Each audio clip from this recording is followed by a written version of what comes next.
Meron ba sa atin isa dito? Mag-raise nga ng hand dyan. Kayo mga kabang, mag-raise nga kayo ng hand. Meron bang isa sa inyo dyan na hindi nagkakasala? Para palagi kayong anak ng Diyos? Diba? Kaya nga sampal sa atin Sampal sa atin ang talatang yan. Sampal sa lahat ng mananampalataya yan. Kasi anak ka na ng Diyos, ba't ka pa bumabalik sa pagkakasala? Sampal po sa ating lahat yan. But God is love. No? Dahil sobrang pagmamahal niya sa atin. Kahit pa bumabalik tayo sa pagkakasala, gumagawa pa rin ang Diyos ng paraan para makabalik tayo sa Kanya. Sa paanong paraan? Confession. Kaya nga may sacrament of confession. Ganyan tayo kamahal ng Diyos.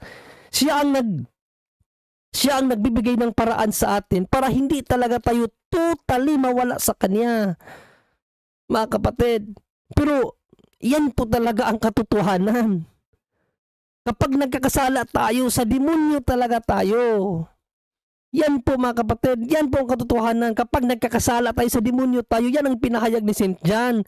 At kapag anak ka ng Diyos, kung kiniklaim mo na anak ka ng Diyos, dapat hindi ka na nagkakasala.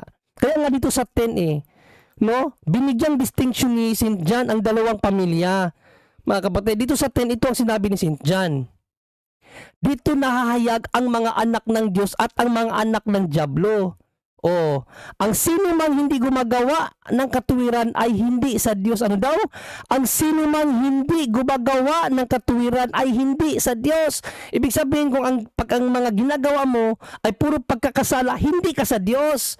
Ni ang hindi umiibig sa kanyang kapatid. Kita niyo mga kapatid, ni ang hindi umiibig sa kanyang kapatid. Ibig sabihin kapag mayroon kang kinagalitan o kinamunghian, you are not a son of God.